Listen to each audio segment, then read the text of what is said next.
Saat itu pukul 1 malam. Suasana hening di dalam rumah sakit membuat pikiranku menjadi kemana-mana.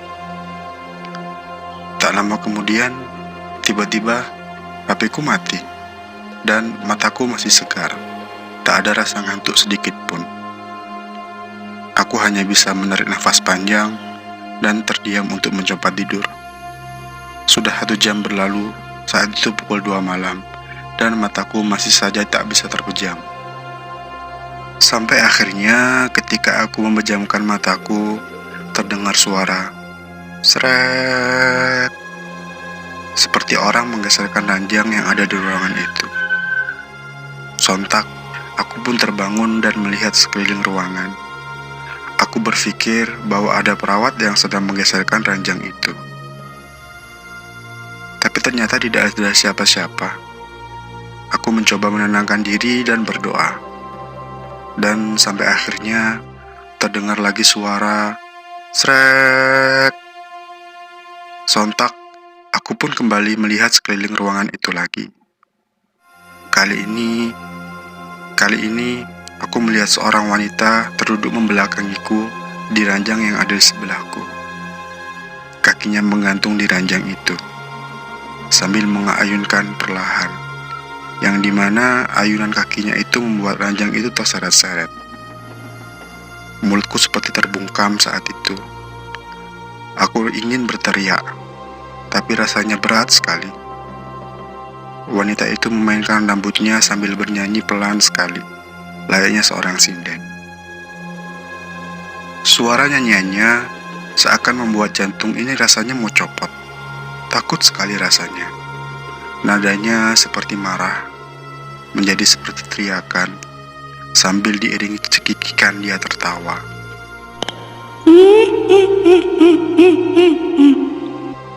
Nyaliku semakin menciut. Aku bingung harus bagaimana. Mencoba berdoa agar aku bisa berlari dan keluar dari ruangan itu. Aku mencoba terbangun dan mencabut infusan yang ada di tanganku. Aku mencoba berlari ke arah pintu dengan keadaan yang masih sakit, dan aku tidak memperdulikannya. Aku hanya bisa berlari pelan, berharap semoga ada perawat yang memang ada di luar sana. Ketika aku berhasil keluar dari ruangan itu, aku hanya melihat lorong rumah sakit yang gelap dan panjang. Aku bingung harus kemana. Sampai akhirnya aku putuskan berlari ke sebelah kanan. Ketika aku sedang berlari, tiba-tiba di samping kiriku ada seorang wanita berjalan dengan cepat, menyusul langkahku yang sedang terpincang-pincang. Dia berjalan dengan cepat, tangannya lurus ke bawah, rambutnya panjang keriting terurai, dengan kepala yang menunduk. Ya, dia adalah wanita yang ada di ruangan tadi.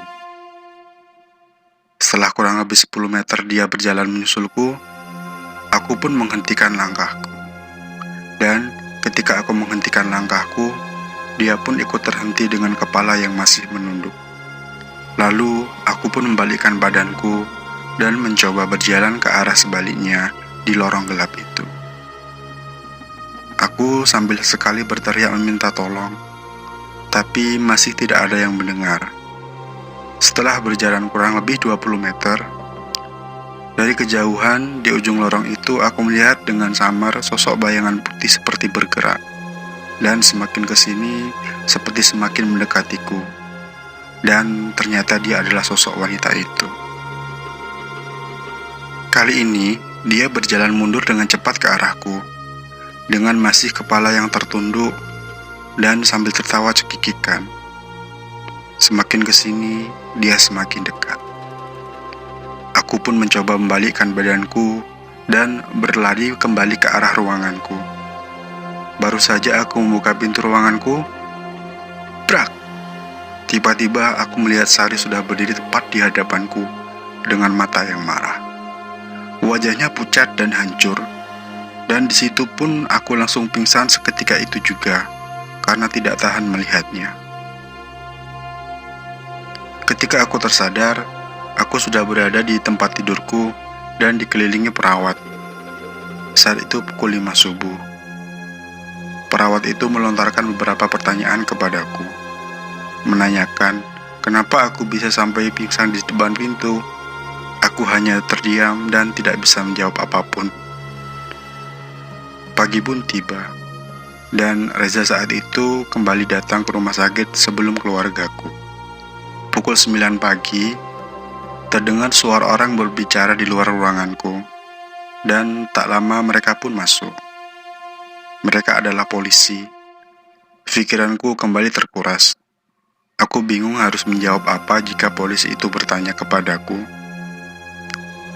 Aku mencoba menenangkan diri, dan aku mencoba berkata sejujurnya kepada polisi.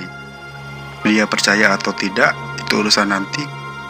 Polisi pun tiba di hadapanku, dan duduklah mereka di samping tempat tidurku. Aku hanya didampingi Reza, karena memang keluargaku belum tiba di rumah sakit. Satu demi satu polisi melontarkan pertanyaan kepadaku. Aku pun mencoba menjawab dengan sejujurnya. Sampai akhirnya, polisi itu pun pulang, dan tak lama keluargaku datang. Untungnya keluargaku tidak sempat bertemu dengan polisi itu. Jika sampai mereka bertemu, urusannya pasti lebih panjang lagi. Siang itu, aku dibolehkan pulang oleh pihak rumah sakit. Jadi, aku disarankan untuk berobat di rumah saja. Di rumah, aku sangat gelisah karena memang ada hal yang harus aku selesaikan segera. Di sisi lain, kondisiku juga sepertinya tidak memungkinkan, dan tali itu masih ada di kantor polisi. Aku mencoba berdiskusi bersama Reza untuk mencari jalan keluarnya. Dan Reza pun menyarankan agar aku tetap bergerak menyelesaikan kasus ini. Aku pun menyetujuinya. Tapi aku bingung harus bilang apa sama orang rumah. Masa iya kondisi seperti ini sudah mau jalan keluar lagi? Akhirnya aku mendapatkan ide. Aku berbohong bahwa aku mau ke tempat pijat urut bersama Reza untuk membetulkan bagian tubuhku yang sakit. Keluargaku pun menyetujuinya. Saya dan Reza pun pergi ke kantor polisi itu, tapi kali ini menggunakan mobil. Saat itu sudah pukul 1 siang. Kami berjalan menuju kantor polisi, dan tibalah kami di kantor polisi setengah 3 sore. Aku mencoba kembali meyakinkan kepada polisi bahwa aku memang benar-benar sedang mau mengantarkan tali itu kepada keluarganya. Setelah lama bernegosiasi, akhirnya polisi pun menyetujuinya, dengan syarat dia ikut mendampingi perjalanan kami kepada keluarganya. Dengan senang hati aku pun menyetujuinya. Sampai akhirnya kami pun pergi.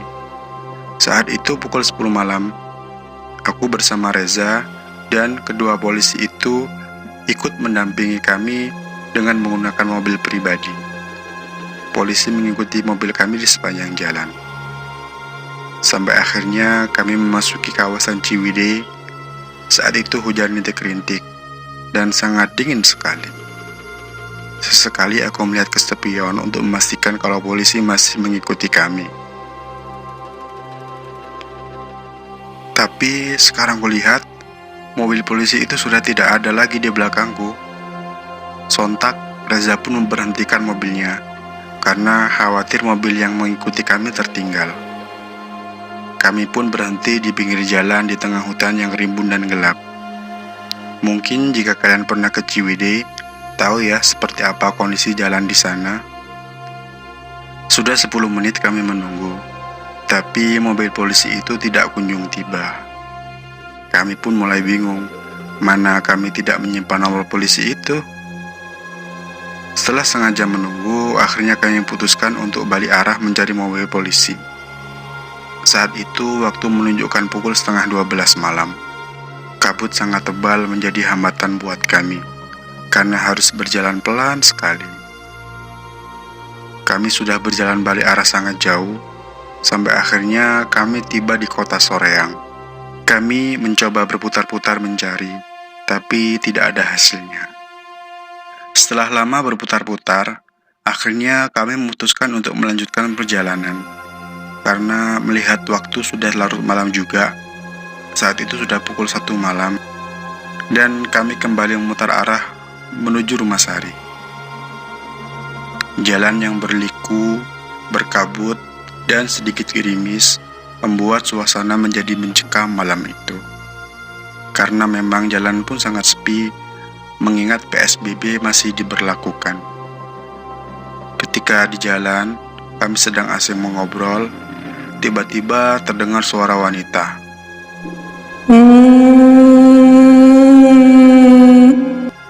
Dan sumber suara itu tepat sekali ada di belakang kami. Kami pun saling tatap, tanpa bicara apapun. Tidak ada yang berani melihat ke arah belakang, atau melihat dari spion. Lalu aku pun menundukkan kepala sambil berkata, "Sari, sudah jangan mengganggu. Kita mau mengantarkanmu kembali ke keluargamu. Tolong, kamu jangan ganggu lagi." Lalu tiba-tiba terdengar suara tangisan, terisak-isak di kursi belakang sambil berkata, "Sempurnakan saya, sempurnakan saya." Kata-kata itu terus diulang oleh Sari. Lalu tiba-tiba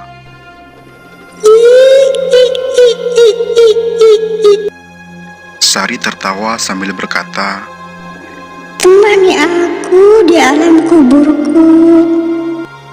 Kami yang kaget mendengar perkataan itu hanya bisa membaca doa dengan sekencang-kencangnya. Dan untungnya suara itu pun hilang. Namun tiba-tiba Reza menghentikan mobilnya dengan mendadak. "Kenapa, Zah?" tanyaku. Aku gak sanggup lagi kayaknya." Jawab Reza dengan wajah yang pucat. "Memangnya kenapa, Zah?" tanyaku kembali. "Barusan jelas sekali ada yang berbisik di telingaku," jawab Reza. "Berbisik gimana, Zah?" jawabku. "Saya minta nyawamu," ucap Reza. Aku syok mendengar ucapan Reza. Aku hanya bisa menenangkannya dan menyuruhnya untuk berdoa. Aku teringat ucapan Bapak Ojek yang ada di pangkalan itu, bahwa tidak ada makhluk halus yang bisa melukai kita, tapi kita bisa celaka karena panik melihatnya. Aku khawatir kita celaka gara-gara Sari nanti akan menampakkan diri lagi di jalan. Setelah berhenti kurang lebih setengah jam, akhirnya pun mau melanjutkan perjalanan. Di sepanjang jalan, kami memutar lantunan ayat suci. Ketika kami hampir sampai di depan daerahnya, tiba-tiba Reza memberhentikan mobilnya dan tertunduk terdiam. Aku mencoba menepuk-nepuk tangannya. Zah, kenapa Zah?" Tapi Reza tetap hanya tertunduk dan terpejam matanya. Lalu dengan perlahan wajah Reza bergerak menatapku dengan mata yang melotot, sambil menyeringai seakan-akan dia mau menerkamku. Sontak aku pun mundur ke arah pintu sambil berteriak, "Zah, istighfar Zah, istighfar Zah." Reza lalu memainkan rambutnya seakan-akan rambut dia panjang. Padahal rambut dia itu pendek, sambil bernyanyi Sunda layaknya seorang sinden.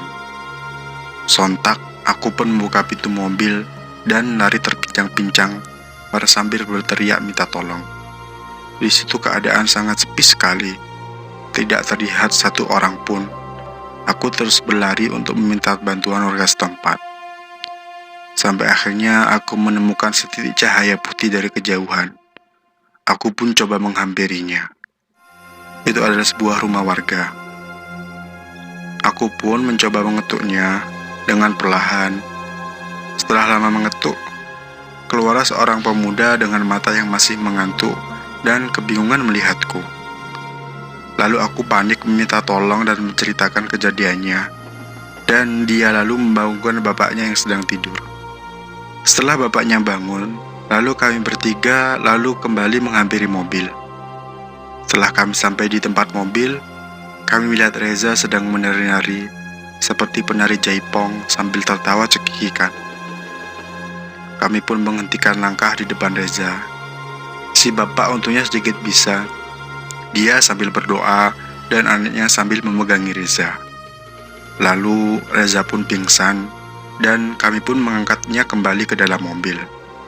Aku hanya bisa menepuk-nepuk Reza untuk membangunkannya. Dan untungnya Reza pun tak lama sadar. Si bapak pun bertanya, "Kalian mau kemana malam-malam begini?" tanya bapak. "Kami mau menemui salah satu keluarga di daerah sini, Pak," jawabku. "Keluarga siapa kalau boleh tahu?" tanya bapak kembali. "Saya tidak tahu nama keluarganya, Pak, tapi saya tahu nama anaknya," jawabku. "Siapa nama anaknya?" tanya bapak. "Sari, Pak," jawabku. Si bapak pun mengurutkan dahinya sambil berkata, "Sari? Sari yang mana ya? Perasaan nggak ada yang namanya Sari di sini." Kemudian aku menceritakan seluruh kejadiannya. Si bapak hanya bisa bengong mendengar ceritaku. "Jadi Sari itu meninggal?" tanya si bapak. "Iya, Pak," jawabku. "Saya ini pamannya. Kami sudah mencarinya dari dulu sampai lapor polisi, tapi tidak kunjung ketemu," sahutnya sambil berlinang air mata. Lalu dengan segera bapak itu pun mengantarkan kami kepada rumah orang tuanya. Sesampainya di rumah orang tua Sari, mereka kebingungan melihat kami. Jujur aku tidak sanggup menceritakan semua kejadiannya. Tapi Reza menguatkanku agar aku sanggup menceritakannya. Lalu aku pun mencoba menceritakan semuanya dari awal. Air mata terlihat di sudut mata ibu dan bapaknya yang sedikit demi sedikit keluar menetes di pipinya. Aku jadi semakin tidak sanggup melanjutkan ceritaku dengan melihat wajah mereka. Tapi aku mencoba menguatkan diriku untuk kembali melanjutkan cerita. Setelah aku selesai menceritakan semuanya, lalu aku pun memberikan seutas tali pocong Sari kepada keluarganya, dengan tujuan agar mereka menguburnya sendiri. Ketika tali pocong itu dipegang oleh bapaknya, tiba-tiba terdengar suara barang jatuh di dalam dapur. Lalu suara Sari tiba-tiba muncul, entah dari mana. Suaranya berkata sambil menangis, "Ibu, Bapak, maafkan Sari. Sari ingin disempurnakan." Ibunya menangis sejadi-jadinya. Lalu bapaknya berkata, "Sari, maafkan Abah juga ya. Yang tenang kamu, Sari. Abah akan menyempurnakan kamu." Kami pun menjadi terbawa suasana. Tanpa disadari, aku pun meneteskan air mata melihat keadaan orang tuanya. Tak terasa pagi pun tiba, dan Paman Sari pergi ke tempat saudara-saudaranya yang memang tidak tinggal begitu jauh dari daerah tersebut. Setelah semuanya terkumpul, pamannya pun menceritakannya semua dan meminta agar semuanya ikhlas. Kemudian, tali itu pun dikubur di halaman belakang rumah Sari oleh keluarganya, dan kami pun lalu pamit untuk pulang. Sesampainya di rumah, keluargaku sudah berkumpul bersama Pak Polisi yang kemarin mengikutiku. Mereka mendatangi rumahku karena ingin mengetahui keadaanku. dan mereka pun menceritakan kenapa mobilnya bisa terpisah. Mereka terpisah karena mereka melihat sosok perempuan di jalan sedang berlari meminta tolong. Lalu polisi pun mengejarnya dan mengikutinya. Tapi semakin diikuti, ternyata mereka malah tersesat. Setelah dikuburnya tali itu, sampai saat ini tidak ada lagi gangguan dari Sari. Demikian cerita dari saya. Terima kasih bagi Anda yang telah mendengarkan dari awal.